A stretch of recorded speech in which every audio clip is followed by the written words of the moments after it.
nós vamos entrevistar o deputado federal e candidato a prefeito confirmado na convenção do PSDB, Antônio Duarte Nogueira. Nogueira, obrigado pela sua presença, é um prazer imenso recebê-lo aqui no programa Fala Sério. Bem-vindo. Bom dia. Bom dia, Rodrigo Leone, Rodrigo Martins, bom dia, Serginho, bom dia a todos os ouvintes da Band. Uma alegria retornar aqui à emissora, à rádio, e na manhã de hoje, enfim, convidado como pré-candidato, já homologado em convenção, como candidato a prefeito da nossa cidade. Portanto, estou aqui à disposição de vocês para me submeter aqui às perguntas, indagações e opiniões que eventualmente queiram ouvir minhas como candidato a prefeito da cidade. Muito bom. Vamos à primeira pergunta. Duarte Nogueira tem 2 mandatos de deputado federal. 3. 3 mandatos. Nos últimos 2 mandatos, o senhor acabou se licenciando para ser secretário de Estado do governo Alckmin. Ocupou, se não me engano, 3 pastas, não foi? O deputado federal ele tem à sua disposição, se eu não me engano, 15 milhões por ano para destinação de verba, para sua destinação de verba orçamentária para os municípios ou para as regiões de onde ele é originário. A minha pergunta se divide em 2, na verdade. Quanto desses 15 milhões foram destinados a Ribeirão Preto durante os seus mandatos? E se numa eventual eleição do prefeito Duarte Nogueira houver a eleição do governador Geraldo Alckmin para presidente, o senhor pretende deixar a prefeitura para ser ministro? Ou nós podemos ter certeza que Duarte Nogueira cumpre o seu mandato como prefeito? Bom, a pergunta bem complexa, bastante inteligente, né? Bom, em primeiro lugar, eu destinei sempre a maior parcela dos volumes dos meus investimentos como deputado, as emendas, para Ribeirão Preto. É claro que na última eleição eu tive 254.051 votos. 57.400 e alguma coisa, 57.500 em Ribeirão Preto e quase 200 mil fora. Então eu fiz, enfim, não só emendas para Ribeirão Preto, mas para muitas cidades aqui da nossa região, como Sertãozinho, Orlândia, Batatais, Brodowski, Cravinhos, que são as cidades onde eu também tenho voto e tenho obrigação de representá-las. Mas Ribeirão sempre foi a cidade que recebeu mais investimentos, e nesse último ano, R$1.700.000 só para a área de saúde.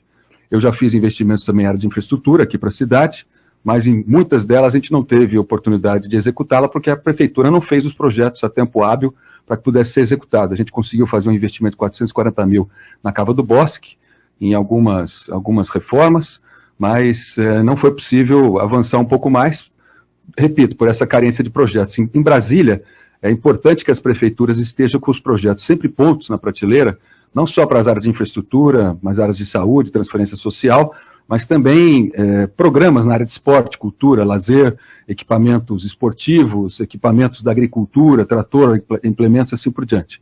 Mas tem sido Ribeirão contemplado, inclusive numa área vital, que é a área de saúde, né? Tanto é que a prefeitura deixou de repassar, segundo os jornais nos mostraram, mais de R$4 milhões, não sei se já atualizou, e da nossa parte a gente procurou suprir parte disso. E ao mesmo tempo pedindo recursos para o governo do estado. Nós estamos agora para entregar o HC Criança, está praticamente pronto. A rede Luci Montoro foi toda remodelada no subsolo do HC, atendendo as pessoas de reabilitação na parte motora, né? A parte de terapia ocupacional, fisioterapia, minimizando a parte, inclusive, de dor quando você faz alguma fratura. E agora o HC Criança, que a parte ambulatorial do térreo já está funcionando, e os andares seguintes já estão prontos para receber os equipamentos e inaugurar. O governador deve vir inaugurar nas próximas semanas o HC Criança, que vai aumentar em 258 vagas hospitalares, e o Hospital das Clínicas, que hoje tem 970 leitos, por volta disso, vai chegar próximo a 1.080 leitos, desafogando o setor terciário e, portanto, criando mais vagas para a média complexidade, que hoje, em alguns momentos, acabam sendo usadas como alta complexidade por força de muita demanda que hoje envolve a estrutura terciária, que é a alta complexidade do Hospital das Clínicas. Se o governador for candidato a presidente, vou votar nele, vou torcer por ele, e sendo eleito prefeito de Ribeirão Preto, vou cumprir os 4 anos do meu mandato, não vai ter problema de ficar tentado a ser candidato, a ser convidado a ser ministro, até porque ele vai compor o seu ministério no momento onde eu já votar,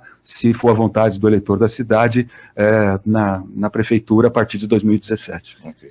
Deputado, com todo respeito à memória do seu pai, que faleceu há 25 anos. 26 anos. 26 anos.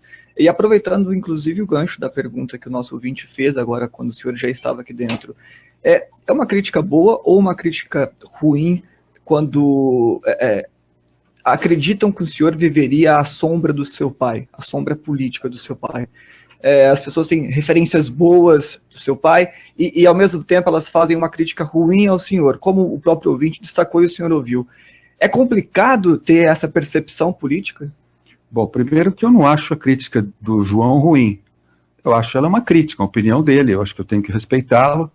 Se ele tem alguma crítica a fazer, alguma contrariedade a apresentar, ele tem que ser respeitado como cidadão. Não é só porque ele pode estar discordando do meu jeito de ser ou da minha opinião, que eu devo ser contrário e refutar qualquer opinião que venha da parte dele. Acho que nós temos que respeitar. Nós vivemos numa democracia. Democracia é liberdade de opinião. Democracia só não é liberdade de ofensa. Quando você ofende a moral da pessoa, ofende a honra da pessoa, aí você toma as providências que a lei lhe permite. O meu pai me dizia o seguinte: meu filho, crítica política é crítica política, né? Se você está fazendo alguma coisa errada, corrija, não tem problema. Agora, crítica moral, processe. Jamais permita que alguém lhe faça uma crítica moral injusta e lhe ofenda a sua honra, né? A lei é igual para todos. Eu não vivo a sombra do meu pai, quer dizer, eu vivo a lembrança do meu pai, porque talvez eu seja o único político da cidade que teve o pai político que tive que disputar eleições só depois que o meu pai morreu. Os outros políticos que têm pais aqui na cidade disputaram eleições com os pais vivos e estão continuando a disputar eleições com os pais vivos até hoje. Eu não. Eu disputei a minha primeira eleição sem a presença do meu pai. Ele sequer teve a oportunidade de saber que eu fui candidato a alguma coisa algum dia, enquanto ele esteve vivo. Agora, a memória dele vai estar presente sempre comigo. E o doutor Abdo Simão, quando eu venci o meu primeiro mandato, é um amigo da família, foi amigo do meu pai, médico respeitadíssimo aqui na cidade, neurologista. No dia que eu fui dizer ao Abdo que o Mário Covas tinha me convidado para ser secretário de habitação, no dia 17 de dezembro do ano de 1994, eu já tinha sido eleito deputado estadual, ainda não tinha assumido o mandato, fui na casa do Abdo, todo preocupado, jovenzinho de 30 anos de idade, e aí ele falou: olha lá, menino, você vai começar aonde o seu pai terminou. E jamais desonrei o nome do meu pai. Fui secretário de Estado 3 vezes de habitação, agricultura e abastecimento, logística e transporte. Fui 3 vezes deputado estadual, líder de bancada na Assembleia, líder do governo Alckmin na Assembleia, 3 vezes deputado federal, fui líder da bancada do PSDB em 2011, no momento em que 6 ministros do governo Dilma foram demitidos por indícios de corrupção, fiz o papel de oposição conforme a sociedade esperava, voltei agora para o meu mandato para cumprir o papel de protagonismo de Ribeirão Preto na questão do impeachment. Foi a cidade que mais intensamente participou, com 80 e 100 mil pessoas nas ruas, pedindo a mudança do governo pela agressão com que a presidente Dilma fez a Constituição, e, portanto, por isso, justamente, conforme a Constituição, ela foi afastada do mandato. O Brasil vive novos ares. Nós estamos com uma queda da inflação, perspectiva de queda dos juros. Vamos viver no final desse ano uma balança comercial de quase 50 bilhões de dólares, coisa que, infelizmente, nunca tinha sido previsto ao longo desses últimos anos. Então, o Brasil começa a se reencontrar. E acho que é o momento também de Ribeirão Preto se reencontrar. E Ribeirão Preto precisa de mudança. A mudança não vem simplesmente na palavra ou numa roupagem modeladamente diferente. Ela vem através do comportamento. E é só o eleitor comparar os candidatos que estão se apresentando, quem ele encara como verdadeiramente oposição. Eu disputei a eleição no segundo turno contra a atual prefeita, foi uma eleição muito difícil, ela tentou ganhar no primeiro turno, não conseguiu. O Ibope, no último dia do segundo turno, deu uma diferença de 18% de vantagem para ela, e a diferença ficou em pouco mais de 3%. Ontem saiu uma pesquisa do Ibope dando uma vantagem grande para um outro candidato. Quer dizer, o Ibope não está com essa bola toda em Ribeirão Preto para opinar em relação à pesquisa. Quem escolhe... O Ibope não tem muito Ibope, né? O Ibope tem pouco Ibope aqui em Ribeirão Preto. quem tem que opinar aqui em Ribeirão Preto é o eleitor, e o eleitor de Ribeirão Preto não vai deixar ninguém votar para ele. Se você tem uma opinião contrária a um candidato, defenda a opinião do seu candidato. Se você tem sugestões a dar, dê ao seu candidato. Eu vou fazer uma campanha de propostas, uma campanha construída em cima de conquistas para Ribeirão Preto. Eu nunca fui prefeito da cidade. Meu pai foi num período onde eu ainda não tinha entrado na política. Quando ele deixou a prefeitura, eu tinha 18 anos de idade, em 1983, janeiro de 1983. Eu era muito jovenzinho, estava ainda nos bancos da escola, né? Ele morreu em 90, só depois do falecimento dele que eu fui disputar a eleição. Tenho 22 anos de vida pública, nunca tive uma acusação contra mim, fui 3 vezes secretário de Estado, não tenho nenhuma conta rejeitada pelo Tribunal de Contas do Estado, todas as minhas contas foram aprovadas, não tenho nenhuma denúncia, nenhuma investigação, nenhuma acusação formal contra mim, o meu CPF está lá limpinho, o meu RG está lá limpinho, não tem nenhum processo, então é com essa bagagem, né, de idoneidade e ao mesmo tempo com enorme vontade de trabalhar muito pela minha cidade que eu quero ser prefeito de Ribeirão Preto. E vou ser prefeito, vou ganhar a eleição, vou fazer uma grande administração nessa cidade. Sabe por quê, Leone? Porque eu vou escolher as pessoas com melhor aptidão para ocupar os seus lugares dentro da nossa estrutura administrativa. Eu não tenho compromisso com nenhum dos 6 partidos que coligaram comigo de tomar lá da cá. Eu não vou dar o DAERP para ninguém, eu não vou dar a Secretaria de Infraestrutura para ninguém. Nós vamos escolher dentre as melhores pessoas da nossa cidade, aqueles melhores técnicos, aqueles melhores administradores, aqueles melhores profissionais para poder fazer um bom trabalho para a nossa cidade. Ribeirão Preto precisa de uma ação emergencial para colocar a zeladoria em ordem, tampar o buraco, cortar o mato, não deixar vazar água, reduzir despesas, reduzir o custeio da máquina, ou seja, despesas de custeio, aumentar as despesas de capital, ou seja, aumentar investimentos, criar oportunidade para que os bairros da cidade, que são hoje verdadeiros centros, o centro de Ribeirão virou bairro. Virou bairro. Hoje, os centros da cidade são os bairros periféricos em torno do centro, onde ali você tem escolhas diferentes do ponto de vista esportivo, do ponto de vista cultural, opções de lazer diferentes, formas que as pessoas encontram para poder se divertir, locais de encontro. Hoje, os locais de diversão são caros, shopping center, teatro, mesmo cinema é caro para a maioria das pessoas. Sim. Você precisa gerar oportunidades de locais de encontro onde a maioria da população possa ter acesso, conforto, segurança, acolhimento, respeito e tranquilidade, né? Então, para isso, você precisa reunir uma boa equipe, ter metas, ter um bom planejamento e perseguir isso. E aproveitar o momento que a cidade vive com a criação da região metropolitana, ou seja, fazer um trabalho de curtíssimo prazo e, em seguida, um trabalho de longo prazo. Não pensar Ribeirão Preto apenas para os próximos 4 anos, mas, como eu tenho dito, pensar Ribeirão Preto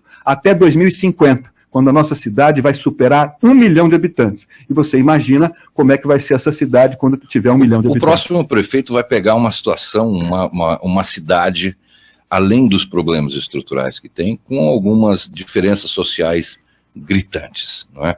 Um dos grandes problemas que Ribeirão Preto tem é o atendimento de saúde, não só na gestão, como muitas vezes, não em todas as vezes, porque o serviço de saúde continua em pé por iniciativa de um agente chamado servidor municipal, não é?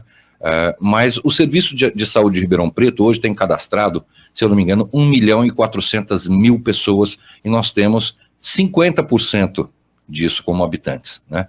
Como que o senhor vê, que iniciativa, que ações primárias devam ser tomadas para que esse déficit ou essa quantidade exacerbada de pessoas que estão registradas no nosso município consiga ser equalizado? Há denúncias, há falas de que ônibus vêm de outros estados para cá com pessoas para que elas sejam atendidas, as pessoas já chegam com cadastro. Como equalizar isso, Nogueira? Bom, Leone, de fato o nosso sistema de saúde de Ribeirão Preto recebe uma demanda bastante intensa, porque nós temos um setor terciário de especialidades que envolvem hospitais importantes e renomados, como o próprio Hospital das Clínicas, o Hospital Estadual, a Mater, são todos hospitais que atendem o SUS e mais a Beneficência, a Santa Casa, o próprio Santa Lídia, que são hospitais que dão retaguarda para a média complexidade. Nós precisamos desafogar desafogar as filas, né, das consultas médicas, sejam as pediátricas, ou as de adulto, ou as de idoso, e para isso você tem várias especialidades, cardiologia, hematologia, a parte de oftalmologia, pediatria, ginecologia, obstetrícia e, enfim, zerar essas filas, ou pelo menos fazê-las civilizadas. Quando as pessoas entendem que o poder público administra a fila com critérios, e você tem o mesmo critério do seu vizinho, ele respeita a sua hora de chegar, desde que ela não demore muito. Veja que quando nós trouxemos o poupa-tempo para Ribeirão Preto, no ano de 2000, com o governador Geraldo Alckmin, o poupa-tempo se transformou num paradigma, quando foi entregue pelo nosso governador, com a nossa presença em 2000, em termos de eficiência no tratamento e no atendimento público. Porque você vai lá, você tem uma senha, você tem uma fila, independente do serviço que você for utilizar. Encontrei um rapaz aqui entrando aqui na rádio, que ele estava indo tirar documento lá no poupa-tempo, ele me disse isso, e ele vai com alegria, porque ele sabe que ele chega lá e ele vai ser atendido. Esse sistema de poupa-tempo, ele tem que ser não só uma exceção, mas ele precisa ser uma regra, né? Então, no caso da saúde, começar com a saúde preventiva. Nós temos hoje apenas 17 equipes de saúde da família na nossa cidade, me parece que estão tentando aumentar mais 3 em convênio com o hospital da rede privada para 20. A necessidade técnica da cidade, ela supera 60 unidades de saúde da família. Nós precisamos vincular essas novas unidades de saúde da família dentro das unidades básicas de saúde, que são 20 e poucas unidades. E para que a gente tenha resolutividade de atendimento e de solução do problema das pessoas, seja na prevenção ou na parte terapêutica, ou seja, para resolver a doença ou resolver o problema, para evitar que ela vá para o segmento secundário, distrital, ou mesmo a UPA, que hoje fica sobrecarregada. Nós estamos estudando, inclusive, transformar algumas distritais em UPAs, né, com o sistema de pronto atendimento e com outras formas de especialidades. Nós temos em mente colocar o Hospital Santa Lídia como hospital de retaguarda, para você desafogar leitos de mais média complexidade em hospitais que atendem o nosso sistema, como é o caso da Beneficência e a própria Santa Casa. Nós vamos fazer a contratação de novos médicos, né, verificar onde há carência também de funcionários da saúde, para que nós possamos dar uma saúde de maior qualidade. E reconheço que nós temos um atendimento de saúde, no geral, em Ribeirão Preto, de 75% ou um pouquinho mais de pessoas da cidade, o resto é de fora, de gente, inclusive, de outros estados. Enquanto o governo federal não unificar o cartão SUS e não informatizá-lo, para você saber quem vem para onde, de onde vem, você, infelizmente, não pode negar o atendimento de saúde. Quando o Constituinte de 88 fez o SUS, o Sistema Único de Saúde, ele fez com o propósito dele ter um triplo financiamento: financiamento federal, financiamento estadual e financiamento municipal. E qual era a regra? Bom, o atendimento é universal, ou seja, atende todo mundo, inclusive estrangeiro que estiver no Brasil. Ele é integral, ou seja, ele vai atender da vacina até o transplante. E ele é gratuito, ou seja, ninguém paga, porque todo mundo paga por ele. O governo federal, desses últimos anos, do governo do PT, ele reduziu a relatividade em relação ao financiamento da saúde de 60% para 40%. E os 60% que era de estados e municípios, e os 60% que era do governo federal, agora é bancado pelos estados e municípios. Então, se você for ver também todos os municípios, o aumento da despesa de saúde relativamente se elevou. Em alguns casos, até mais do que educação. Acho que aqui em Ribeirão Preto, inclusive, a despesa de saúde é acima até dos 25% da educação. Então isso está errado, você tem que rever também as outras formas de financiamento. Não adianta você buscar eficiência localmente se os entes federados que criaram o Sistema Único de Saúde não trabalham de maneira correta ou de maneira sensata o financiamento do sistema como um todo. A saúde está cada vez mais cara, 30% mais cara. Por quê? Porque os atendimentos são mais sofisticados, os exames são mais sofisticados, eles são mais caros, você tem custos maiores para poder preservar as vidas, e isso é bom. Agora, poupar as vidas é o dever do Estado. Agora, criar os meios para que isso aconteça é tarefa de todos, né? Então, vamos cada um procurar fazer a sua parte. Temos boas ideias, sabemos o que fazer, mas também vamos cobrar os outros entes federados para também que façam a sua parte. Deputado, eu tive o prazer de cobrir as últimas eleições municipais enquanto a Rádio Band News FM estava em Ribeirão Preto. Tive a oportunidade de entrevistar o senhor na rua, entrevistei todos os candidatos à prefeitura naquela época e conversei também muito com os eleitores para tentar entender como é que estava a política naquele momento. E uma reclamação ou uma afirmação que eu ouvia muito das pessoas na rua era de que o Duarte Nogueira era um forasteiro, uma pessoa que precisa de GPS para andar em Ribeirão. Qual que é a relação pessoal que o senhor tem com Ribeirão Preto? Bom, primeiro que eu nunca ouvi de nenhum eleitor essa história de que eu preciso de GPS para andar na cidade. Quem fala isso são os meus adversários. Sabe por quê? Porque eu sou deputado há 6 mandatos, estadual e federal, e o deputado tem que estar ou na Assembleia, né, votando as leis, presentes lá para fazer os contatos com os secretários, o governador naquilo que foi o interesse da cidade, e eu fiz ao longo desses anos, tanto é que em 2000 nós inauguramos o Poupa Tempo, em 2004 eu era secretário de Agricultura e inauguramos o Centro de Tecnologia de Cana, o mais sofisticado do estado de São Paulo e do Brasil, e portanto São Paulo é o maior produtor de energia limpa do mundo, gera emprego em cima disso, e fizemos por merecer. Em 2001 a gente trouxe o Banco do Povo, eu era deputado estadual. Em 2005 eu era secretário da Agricultura, eu inaugurei o Bom Prato em Ribeirão Preto. Ninguém fez outro Bom Prato em Ribeirão Preto. Esse é um dos pontos que eu quero entrar. Eu fiz em 2005, né? Mais recentemente, eu ainda não era secretário de Logística e Transporte, nós inauguramos o Trevão em dezembro de 2014, 8 meses antes. Nós estamos aí com o calçadão há 4 anos para ser inaugurado, ele sequer foi concluído. Inauguramos esse ano a FATEC de Ribeirão Preto. A FATEC já tem 4 turmas, uma de análise de sistemas e a outra de equipamentos médicos hospitalares. São 160 alunos que vão chegar a 2.000. Curso técnico, tecnológico, gratuito, superior, e de cada 10 alunos da FATEC, 9 saem empregados. E nós construímos a FATEC lá no coração da Vila Virgínia, num terreno que eu fui descobrir para a professora Laura Laganá, que era do Estado, e saímos daquela armadilha que era o problema da Cianê, que nunca se resolveu e até hoje não se resolveu, e está aí a FATEC funcionando. Vamos trazer o Copom. Vocês viram aqui o coronel estava dando uma entrevista aqui do lado, estava falando do Copom, projeto meu, que comecei há 2 anos atrás, 23 milhões de reais, o projeto executivo já está em elaboração, quando ele ficar pronto vai ser feita a licitação. Nós vamos unificar lá na Pascoal INEC, 190, 192, 193, as futuras câmeras do Detecta, nós vamos levar as câmeras da Operação Olhos de Águia, que estão só hoje no centro, nós vamos levá-las para outras avenidas, como a Avenida Saudade, a Capitão Salomão, a Dom Pedro I, Monteiro Lobato, onde houver corredores comerciais com maior incidência de furtos e abordagens delituosas, criminosas, nós vamos utilizar a tecnologia, a inovação a serviço da nossa cidade, iluminar mais Ribeirão Preto, não deixar o mato crescer, limpar a cidade, fazer a zeladoria e buscar na região metropolitana que nós trouxemos para Ribeirão Preto, junto com o governador Geraldo Alckmin, sancionado no mês retrasado, um elemento a mais de geração de desenvolvimento e de prosperidade para Ribeirão Preto. Então, quanto mais os nossos adversários me criticarem e quantos mais eles disserem que eu estou longe de Ribeirão Preto, mais portas eu vou abrir para essa cidade, mais investimentos eu vou trazer para ela e mais eu vou ajudar a cidade onde eu nasci, aonde eu moro, aonde eu criei os meus filhos e aonde, se Deus quiser, eu serei prefeito, se assim for a vontade do eleitor de Ribeirão Preto. Nós temos 3 pontos que são os pontos que atingem diretamente a população, que são, na verdade, os mais preocupantes. Segurança, educação e saúde. Né? Que pai não quer que o seu filho vá e volte seguro para a escola, para que ele tenha a sua necessidade atendida?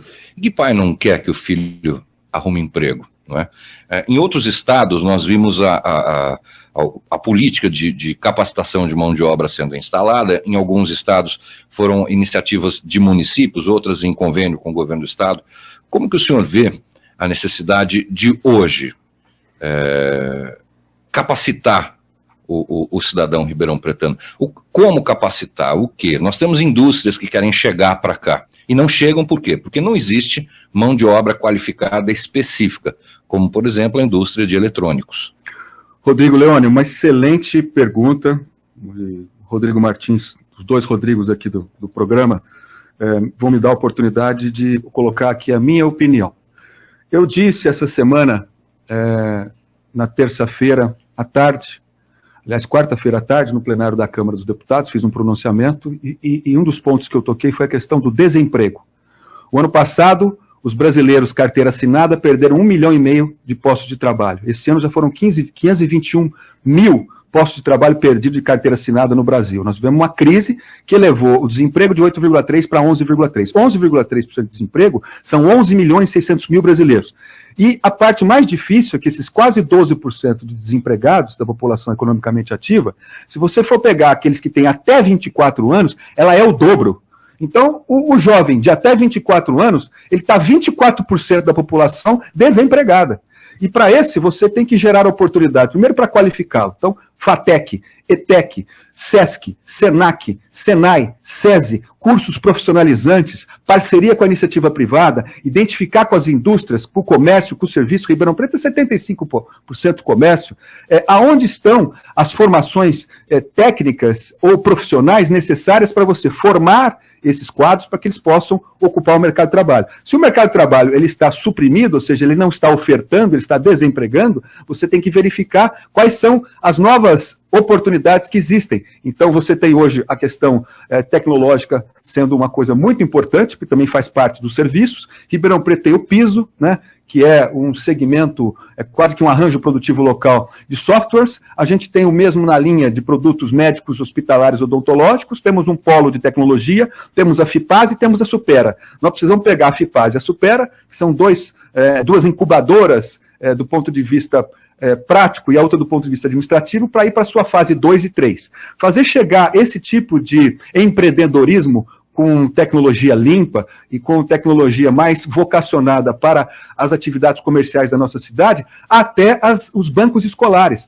para a gente ter lições de empreendedorismo, de tecnologia, de inovação, de ciência, dentro dos bancos escolares, também com apoio das nossas universidades. Nós temos em Ribeirão Preto mais de 2.000 pesquisadores e profissionais docentes já aposentados, que são potencialmente um grande contingente de cabeças brilhantes que podem ajudar na nossa cidade, desde que a gente dê a eles as oportunidades necessárias para tal. Então tem muita gente querendo ajudar Ribeirão Preto, né? E desde que você tenha ideias positivas que possam sensibilizar pessoas capazes de ali ajudar, nós vamos com certeza superar essas questões. E estou confiante de que a gente vai reunir não só nessa parte de empreendedorismo e geração de oportunidade de emprego para absorver o trabalho, e vou repetir, nós vamos ter um segundo semestre bem melhor do que o primeiro. Você vê que Ribeirão, no caso do mercado imobiliário, construção civil, ele tem um potencial para absorver novos empreendimentos de 1 bilhão e 200 milhões a 1 bilhão e 400 milhões.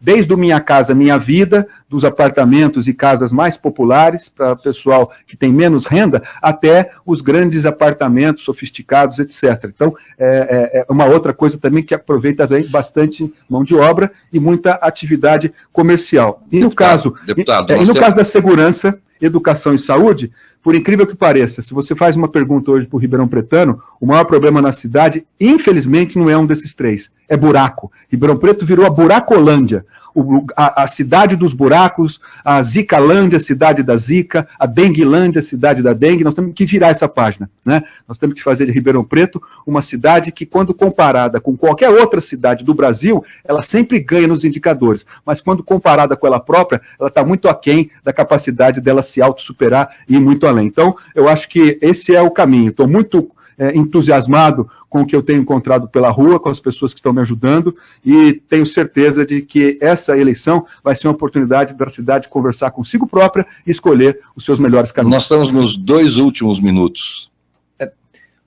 E nós vamos, durante o período eleitoral, nós vamos fazer mais uma rodada de perguntas, aí nós vamos poder se abatinar mais, né, o candidato. Vamos fazer uma última pergunta rapidinho? Pois não, estou à disposição, Rodrigo. Eu sei que é um assunto que o senhor já vem tratando na imprensa ao longo desse ano. No período pré-eleitoral, tudo o que aconteceu com relação à Operação Alba Branca, que ficou conhecido como a máfia da merenda, isso maculou a imagem do senhor?